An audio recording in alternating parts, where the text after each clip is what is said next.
This show is for the sales leader who knows they have a pivotal role in driving outstanding sales results. Getting hired or promoted to manage a sales team is a big accomplishment, but you know you have to work hard to become a great sales leader. You are listening to the Divine Comedy of Sales podcast. Here's your host, coach, and advisor to elite sales leaders from around the world, Matt McDarby.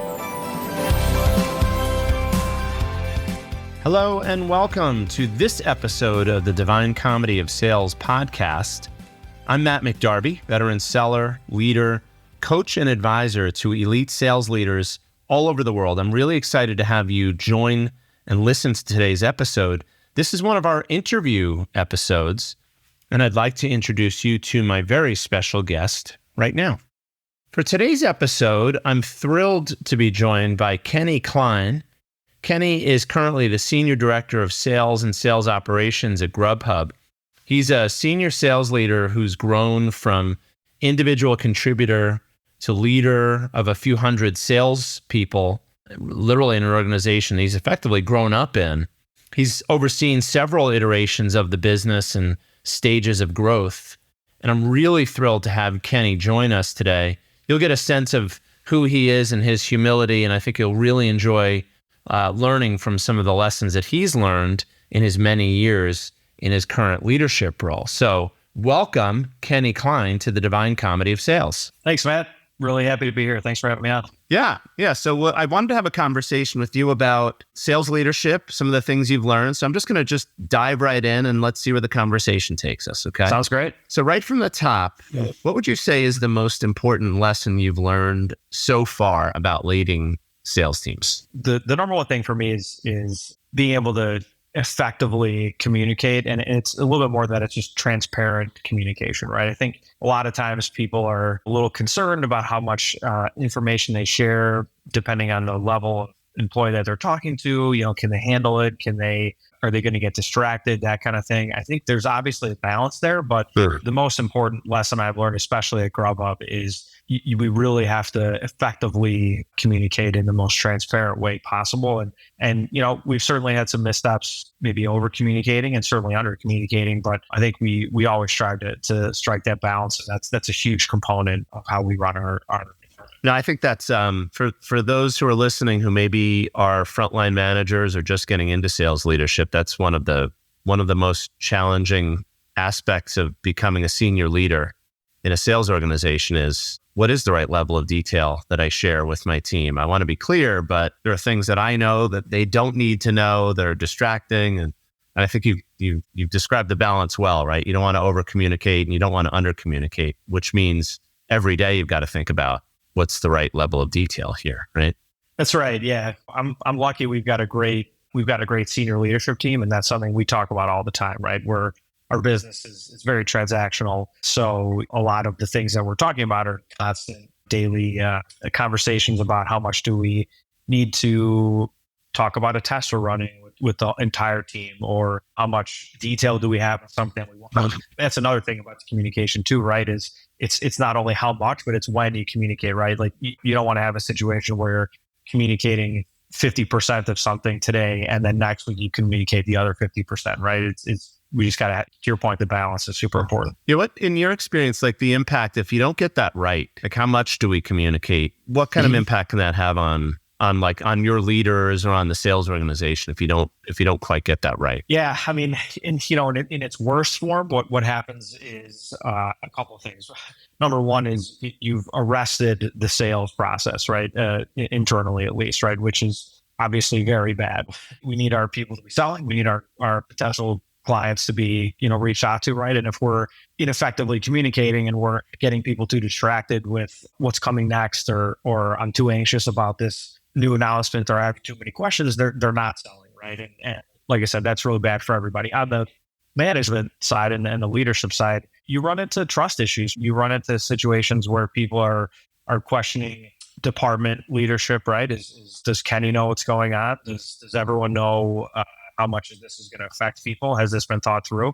All the way up to the highest leadership levels of the company, right? It's a situation where, does the CEO know what's going on in sales? Has this person ever sold before? Do they realize that these constant or incomplete policies or strategies? Do they realize how much is this going to affect the team and my ability to effectively lead them, right? So those are really bad. On the slightly more positive side, there are situations where people are like, hey, this is really awesome, but I have a lot of questions. And those are the really mature part of the organization where they're ready, willing, and able to kind of do whatever it takes to get the job done. They're totally bought into the strategy already, but they just have some follow-up questions. And I think what's interesting about that is sometimes you get these really great questions from people you didn't involve in the implementation planning process that are questions that you didn't think of, right? Yeah. You either have to come up with an answer on the fly, which usually isn't great, or the better option obviously is to take a step back, figure out the answer and come up with it later.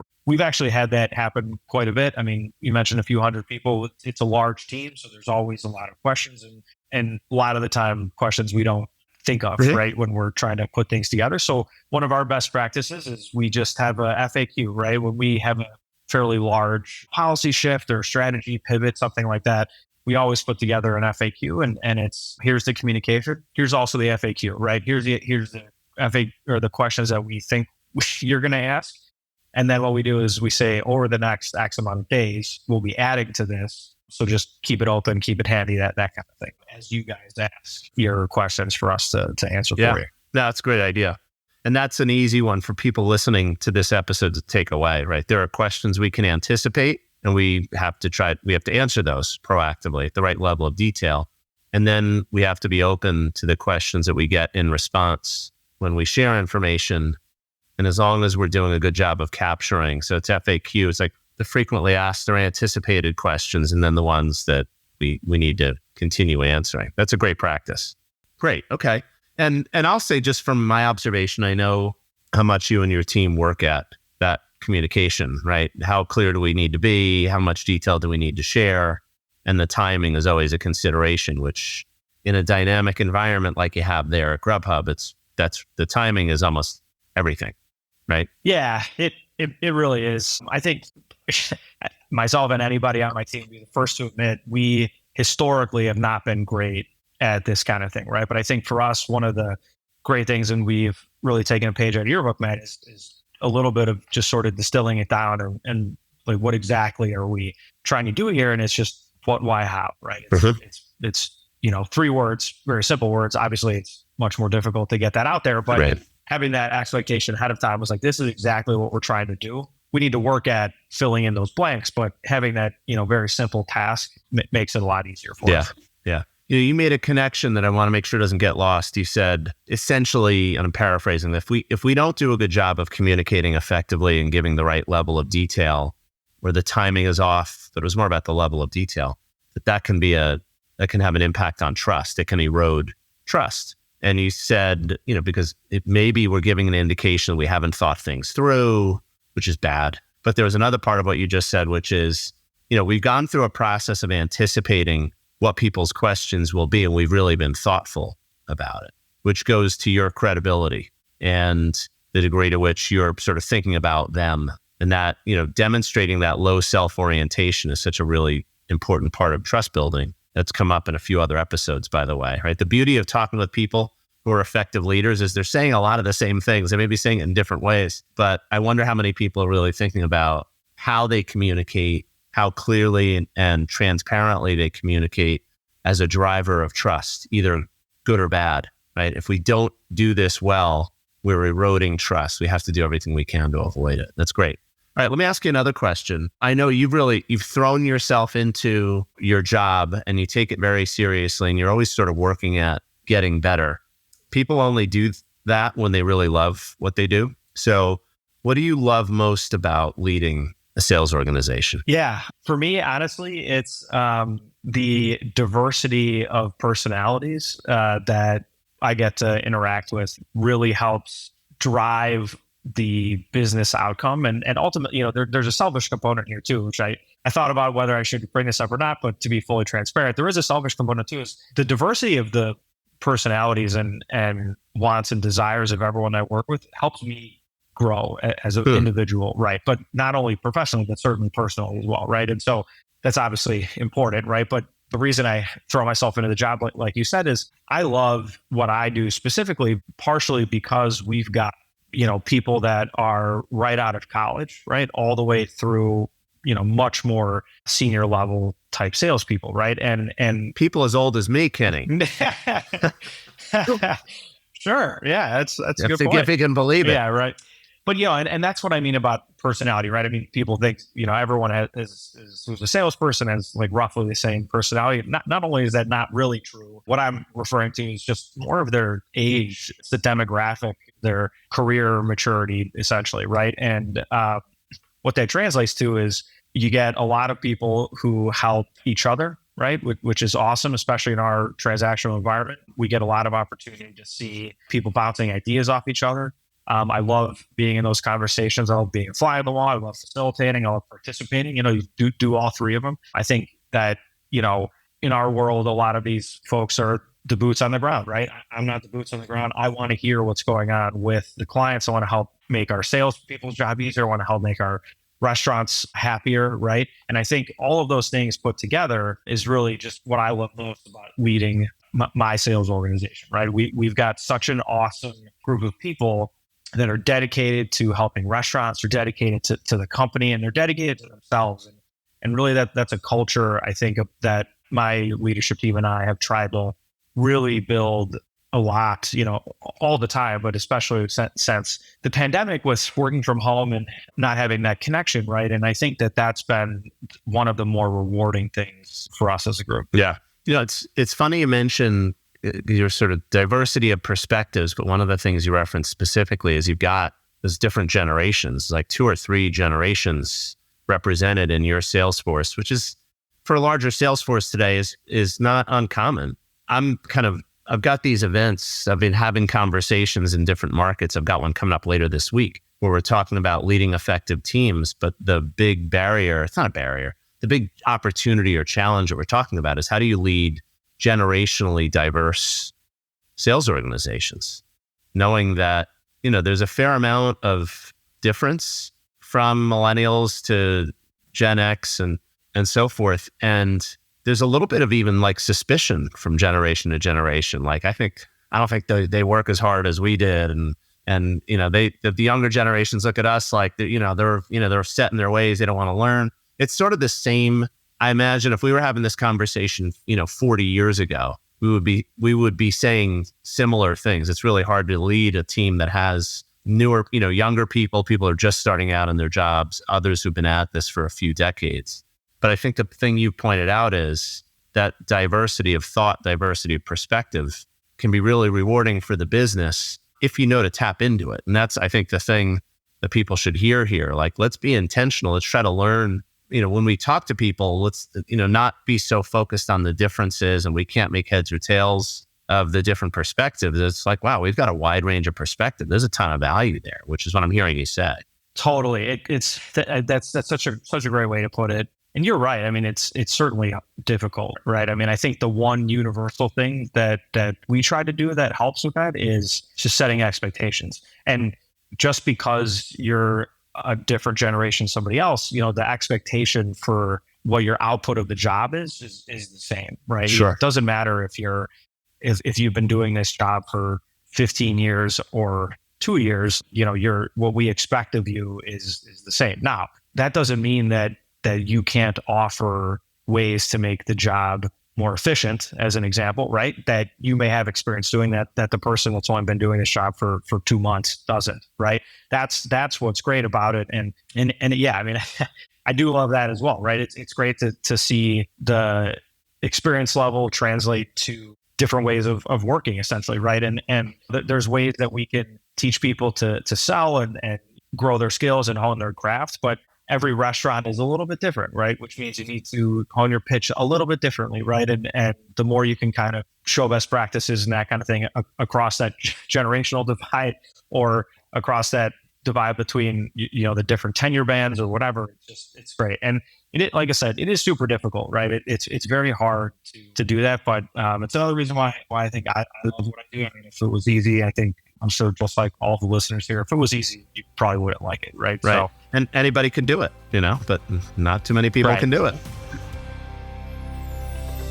Driving great sales results is hard. Doing it consistently is even harder. There are so many obstacles that can prevent you from becoming the most effective sales leader you can be.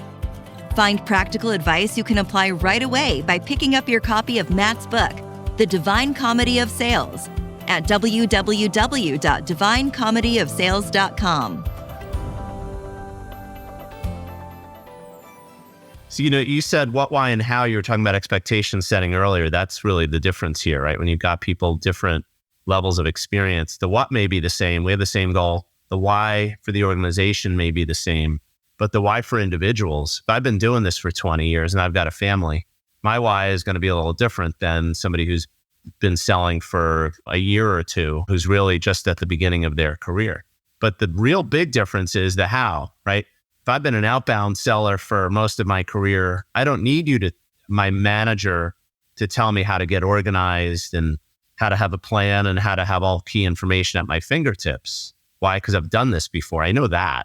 But maybe there are other aspects. Maybe I haven't sold to restaurants before. Where do I get information on these people? How do I know what they care about? Because that's what I need to prepare, right? So that's just to illustrate the point. If you have one of me or somebody who's been selling for just a couple of years, or maybe they've been an inbound seller or simply a sales development rep who's just booking meetings, not closing the full deal. You got to figure that out as a manager. Like, what part of the how don't I understand? And what do you need to explain to me in the clearest possible terms? Otherwise I might fail. Right.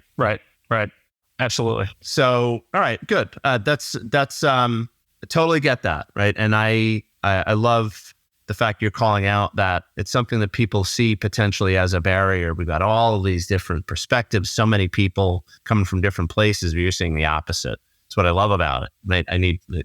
We get so much out of it. The flip side of this is what's challenging about the role, right? So what have you found to be the most challenging part of leading people? And what are you doing about it? Yeah.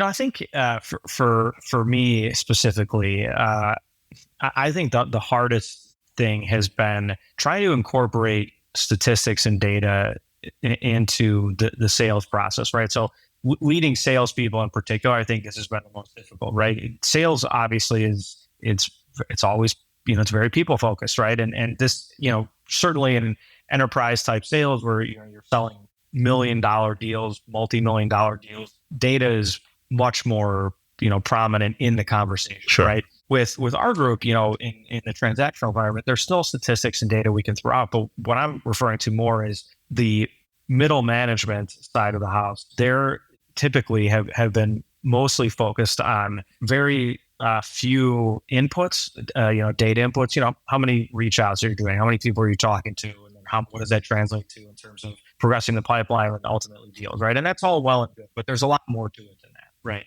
And I think that's been the challenging part, is melding or meshing the soft skills, right? The sales skills with the data that goes into it, right? Why are we calling at the same time every day, right? Do you expect to get a different response, or can you get a hold of the same person? Our biggest challenge is actually getting a hold of the right person, right? And so that's why, I reference, are you calling at the right times? Are you trying different ways of reaching out to that person? If you live in the market, are you going there, right? Are you spending time boots on the ground as opposed to always trying over the phone, right? And it moves beyond that to, are you growing your market? That's a big one too. It's not just, we signed up X amount of restaurants today. It's great. How many great restaurants did you sign up? How many more orders are we going to add to the platform, right? How many more orders are we going to add to the restaurants we already have? Things like that. Just the intelligence of what you do on a daily basis and how it impacts the rest of the company is, I think, the biggest thing, right? Obviously, we want people to stay as long as possible, but everyone's a realist. People move around, and so our big goal is to help people grow their skills, right? Mm-hmm. And there's just a lot more to it than just the sales soft skills, right? We got to understand the whole process. And I think that's been the biggest challenge. And again, just translating it back to me, very candidly, I had that struggle for a long time, and I found I was finding excuses for myself too, along the way, right? It was like, oh, we don't have the data, right?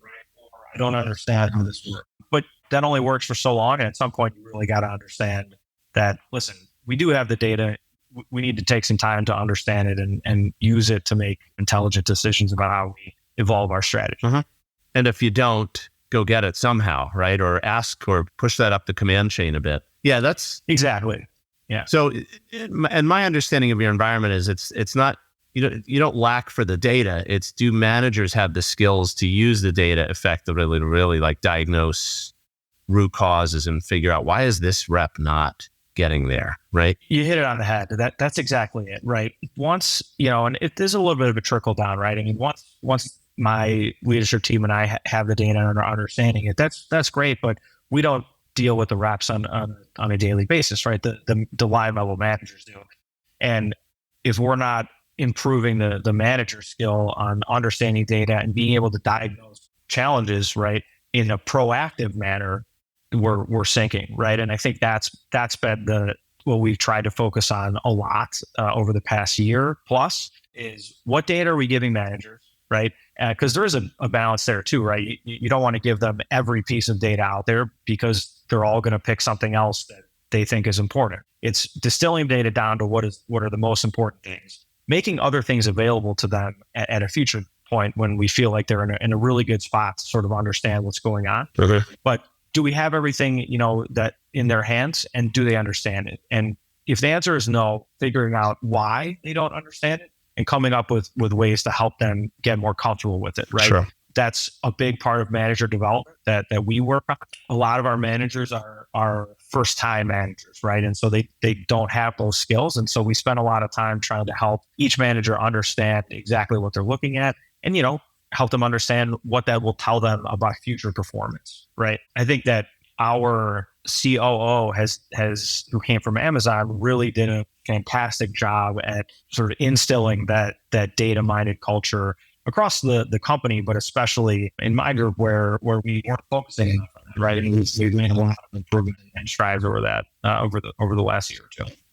Yeah, no, I know you have. So it's the make data available, but make sure your sales leadership layer, those frontline managers especially, have the ability, the critical thinking skill, and the ability to diagnose. Because that data is telling us something. What is it though, right? And being able to judge whether it's at the team level or individual level, making heads or tails of the data is really the thing that you're talking about. So that's a skill. Absolutely. Yeah, exactly, right. And I think one thing I would add to that too is numbers don't lie, right? I mean, everybody says that, but they're not always the clearest thing to look at, right? And so one of the things that we try to do is we try to encourage everyone to try, right? We just try something, right? One of the big things that I try to tell all of the teams that nothing you do as a manager or even as an individual rep is going to take down the company, right? Especially if you do it over a short period of time, right? And so it's just like building that trust, empowering them and that kind of thing, I think is a huge component to it as well. And that also comes with measuring what you're doing, right? What is the test you're trying to accomplish? How long are you going to run it for? What does success look like, right? And I think those are all the things that we're, again, trying to empower the managers to do. But in order to get there, to your point, they do have to understand what they're looking at to start. Yeah. Great. All right, Kenny, in our last couple of minutes, I'm just going to ask you a big open what else question. What else do you think we should know about sales leadership based on, your experiences and what you learned? Yeah. I was going to mention this, you mentioned it, but the why I think is really important to understand. It has so much impact on what you're doing, right? I mean, it doesn't matter if you manage one person or 10 people, everyone, to your point, Matt, is going to have a little bit of a different why, right? When I think about who influences me or why I do what I do, essentially, I have one simple answer, and it's my family. It's my wife and 2 kids, right? Prior to me having kids, nobody would have told you that I'm a patient person. That's just not me, right? And I still probably am not that, right? But I've grown, right? And it's because of my kids, right? Sure. And so I think that's one of the whys for me, right? It's like, how can I take what I'm doing at work and help be a better parent, right? Like, what am I going to do at work that's going to help translate to being a better husband or parent, right? That's a big why for me. But to your point, there's a lot of different whys for them. You have the person that just graduated college, and their why is I want to save for a house, or I want to buy a new car, right, or something like that, right? Yeah. I think all of that is super important. The other thing I would say too is just along the lines of going back to communication. I think that the follow up is just as important as the initial communication, right? I think, what we do when we pivot our business or I should say, pivot our strategy. Telling someone what we're doing is great. And the how we're going to do it, right? The why in that case is, we think the business will succeed more by doing X, Y, and Z.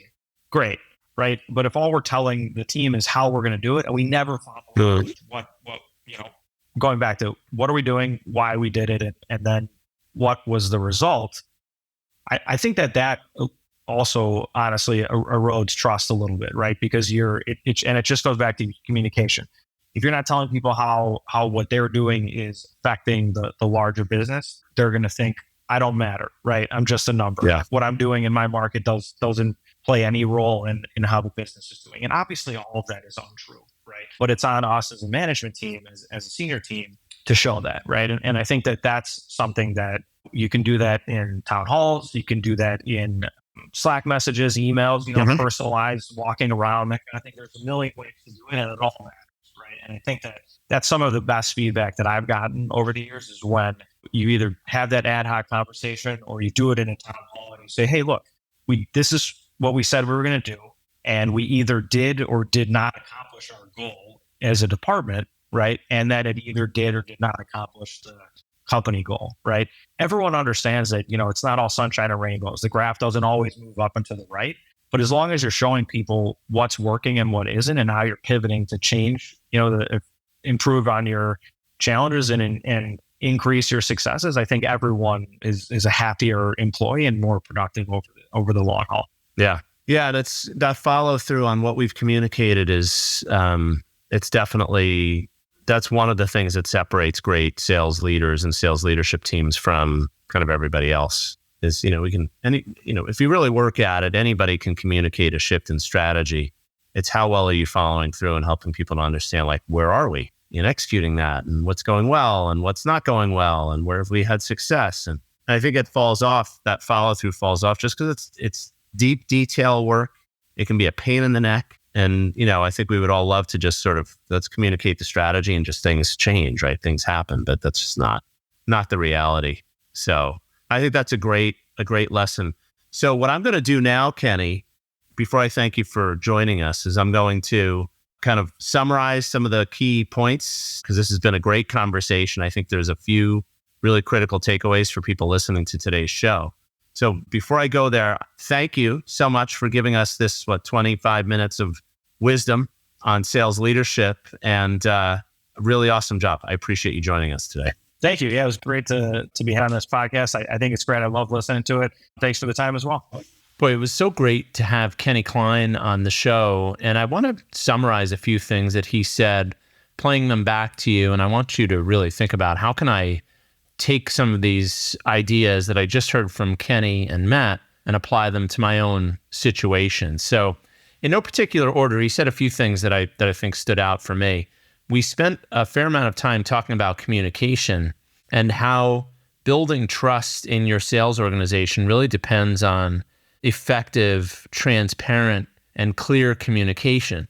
And to that end, Kenny mentioned a few things that he and his team have done to ensure clear communication, especially in a large organization like Grubhub is, but also where there are changes to policy and process.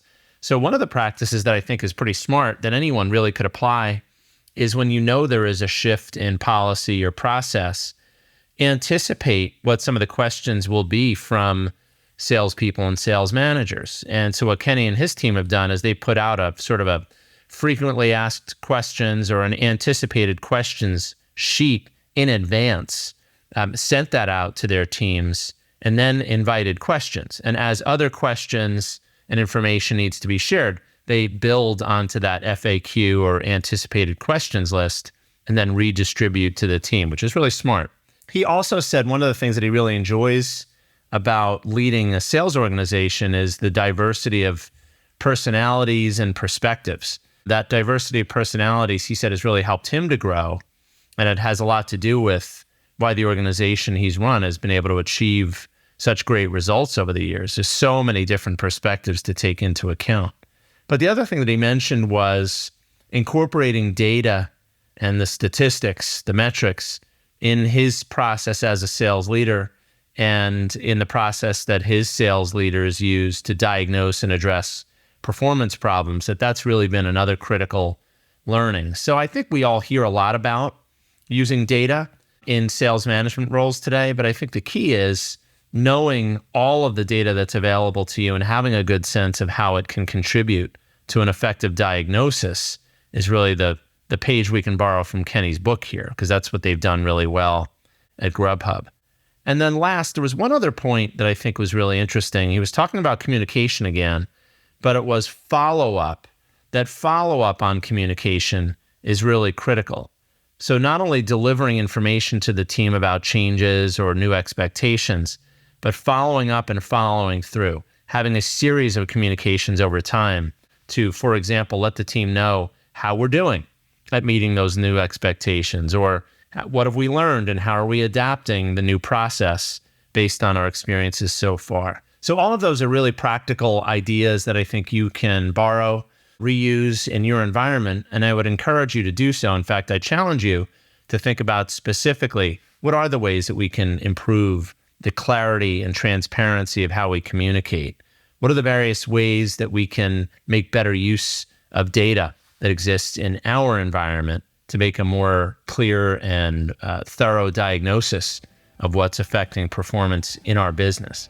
I want to thank Kenny Klein once again for joining us. I hope you'll join us for our next interview episode. Until then, this is Matt McDarby, author and host of the Divine Comedy of Sales podcast. Thank you so much for joining us. We'll see you soon.